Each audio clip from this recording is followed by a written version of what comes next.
വേറൊരു പഴയ മന്ത്രി പറയുന്നത് കേട്ടു, ഞാൻ ഹിന്ദു കയറി ഇറങ്ങിയാണ് BJP നേതാക്കൾ മുഖ്യമന്ത്രിയുടെ ഓഫീസ്. ഹിന്ദു ഐക്യവേദിയുടെ നേതാക്കൾ എന്നെ കാണണം എന്നാവശ്യപ്പെട്ടു. ഞാൻ അവർക്ക് സമയം കൊടുത്തു. അവർ വന്ന് കാണാൻ പറഞ്ഞു. അത് പബ്ലിക് കാണുന്ന സമയത്താണ് അവരെ വന്ന് എന്നെ കണ്ടത്. ഞാൻ അവരെ മുറിയിൽ കയറ്റിയിരുത്തി കണ്ടു. അതിൽ രണ്ടുപേരെ എനിക്കെതിരായിട്ട് നിരന്തരമായ വ്യാപകമായ പ്രചരണം നടത്തിയിരുന്ന ആളുകളാണ്. ഞാൻ അവരുടെ പേര് കണ്ടപ്പോ അവരെ കാണാൻ പറ്റില്ല എന്ന് ഞാൻ പറയാമോ? അവരെന്നെ കണ്ട് അവർക്കൊരു നിവേദനം നൽകാൻ വന്നതാണ്. നിവേദനം നൽകി. ഇന്നലെ നമുക്ക് ഗവൺമെന്റിനെതിരായി സമരം നടത്തിക്കൊണ്ടിരിക്കുന്ന NGO യൂണിയൻ നേതാക്കൾ, ഗസറ്റഡ് ഓഫീസേഴ്സ് അസോസിയേഷന്റെ നേതാക്കൾ, അധ്യാപക സംഘടന GPMന്റെ KSCയുടെ നേതാക്കൾ കാണാൻ വന്നു. ഞാൻ ഇവരെ ഇരുത്തിയ അതേ കസേരയിൽ തന്നെ അവരെയും ഇരുത്തി അവരുമായിട്ട് സംസാരിച്ചു. ഞാൻ കോൺഗ്രസിന്റെ UDFന്റെ മാത്രം മുഖ്യമന്ത്രിയാണോ? കേരളത്തിലെ മുഖ്യമന്ത്രിയല്ലേ? എന്നെ കാണാൻ വരുന്നവരോട് ഞാൻ നിങ്ങളെ കാണില്ല എന്ന് പറയാമോ? ഞാൻ അത് ചെയ്താലല്ലേ തെറ്റ്? പിന്നെ പഴയ മന്ത്രിയായിരുന്ന ശ്രീ റിയാസാണ് പറഞ്ഞത് ഇവിടെ കയറി ഇറങ്ങാണെന്ന് പറഞ്ഞു.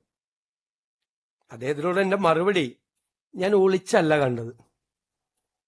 പിണറായി വിജയൻ ചെയ്തതുപോലെ RSS നേതാക്കളെ വേറെ കാറിൽ പോയി മസ്കറ്റ് ഹോട്ടലിൽ പത്രക്കാരെയൊക്കെ മാറ്റി നിർത്തി ആരെ അറിയാതെ ഒളിച്ചല്ല കണ്ടത്.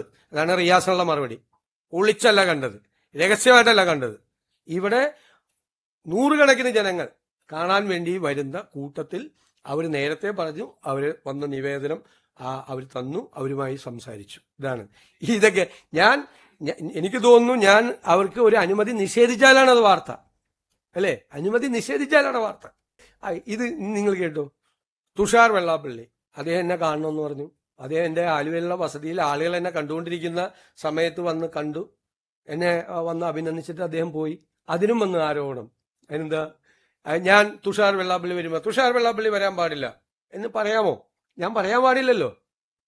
ആര് വന്ന രാജീവ് ചന്ദ്രശേഖർ അദ്ദേഹം എന്നെ വന്ന് മുഖ്യമന്ത്രിയുടെ ഓഫീസിൽ വന്നാണ്. അദ്ദേഹം MLA കൂടിയല്ലേ. അദ്ദേഹത്തിന്റെ നിയോജകമണ്ഡലത്തിലെ കുറെ കാര്യങ്ങൾ എന്റെ അടുത്ത് കൊണ്ടു തന്നു. ഇവരൊക്കെ ആയിട്ട് നമ്മൾ കാണണ്ടേ?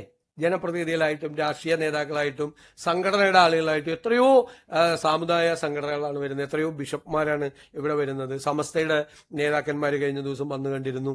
അവർക്കൊക്കെ അവരുടേതായ മേഖലകളിലെ പ്രശ്നങ്ങൾ, അവരുടെ സാമൂഹ്യ പ്രശ്നങ്ങൾ, സ്ഥാപനങ്ങളുടെ പ്രശ്നങ്ങൾ, ഇതൊക്കെ നമ്മളോട് പറയാനുണ്ടാവും.